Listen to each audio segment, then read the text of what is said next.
So guess what? He decided to become a criminal himself, using his knowledge of the law to escape punishment. That's the most dangerous criminal right there. That knows in the ins and outs and every loophole and what you can do and what you can't do to avoid law and what they're going to look at. I mean, that's the most dangerous freaking criminal there is right there.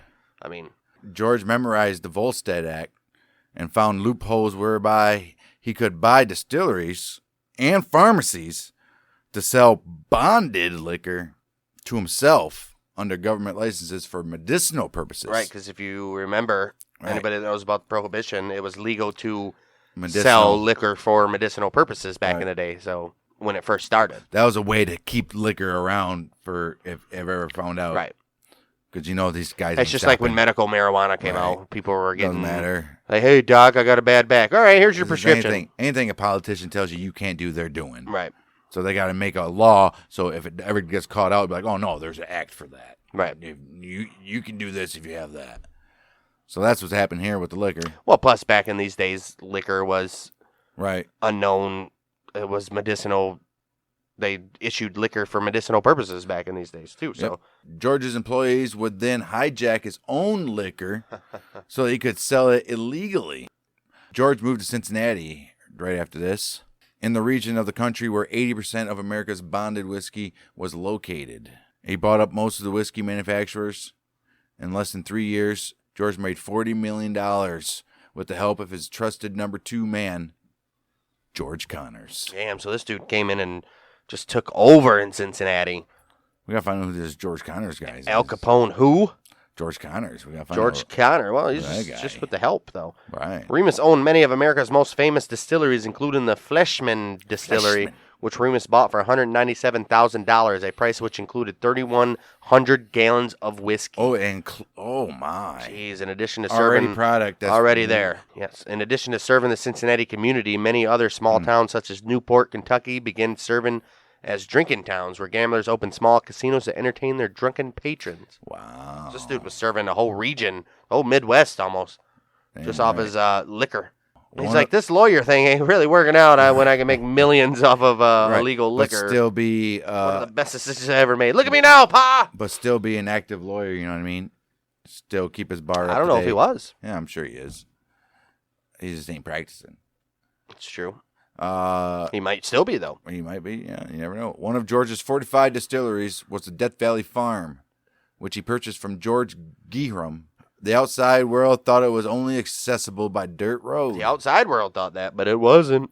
Well, the actual distillery was located at 2656 Queen City Avenue. Okay. The alcohol was distilled in the attic of the home, then dumb-waitered below.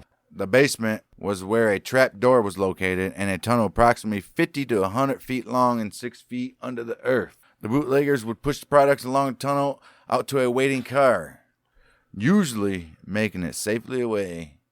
It is believed to be one of the only locations never busted in the Cincinnati area. In 1920, a raid by hijackers took place, but Remus's armed guards, led by John Garham, fired heavy volleys at the hijackers, and after a short fight, the wounded attackers left. In addition to becoming the quote-unquote king of the bootleggers, Remus was also known as a gracious host. Ooh, he's nice. Here's where the Great Gatsby comes in. He held many parties, including a 1923 birthday party for his wife, Imogen,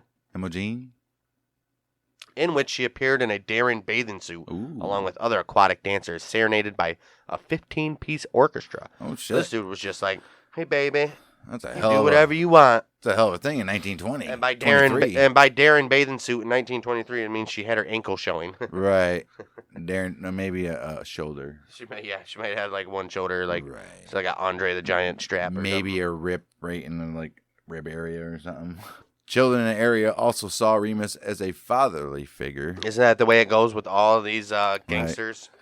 Jack Dahl recalls an episode in which George playfully tossed a boy into his Olympic-sized swimming pool and then gave him $10 to buy a new suit. Why would he? He's like, hey, I got your swimming trunks wet. Here's $10 to buy a fresh new dry pair. I know, right? Well, Jack Dahl states that a full boy's suit could be purchased for $1 in the year of 1920. Okay, so you gave him $9. You know his daddy. His daddy took the last of that $9 and boozed it up. George and his wife held a New Year's Eve party at their new mansion, nicknamed the Marble Palace. Marble Palace. I wonder why it was nicknamed that. I don't know, but it was in 1922 they did that. The guests included 100 couples from the most prestigious families in the area. As parting gifts, George presented all the men with diamond stick pins and gave each guest's wife a brand new car. That's where Oprah got that idea from. It's just like Remus is like, you get a car, you get a car, you get a car. What do you get? Stick pin? Yeah, we got a stick pin. You get a diamond one, though. What is a stick pin, though? I don't know what a fucking stick pin is. It better be worth more than a fucking car. Whoa. Right. What is a stick pin? A diamond stick pin is a straight pin with an ornamental head worn to keep a tie in place. Okay, so oh damn, probably cost just as much as a car back in the day with all the diamonds. So these guys got little tie holders, pretty much, and the wife's got new cars. Right. Who's jealous? Right. Who's jealous? George held a similar party in 1923 when he gave each female guest, you guessed it, a brand new Pontiac. Brand new Pontiac back in 1923. Wow. What is it with these, giving these chicks? And what is it with giving these chicks cars, anyways, where they were barely even allowed to drive and or knew how to drive? Apparently, there was 50 women present, so he he gave away 50 new Pontiacs. New Pontiacs. Yeah. Holy shit!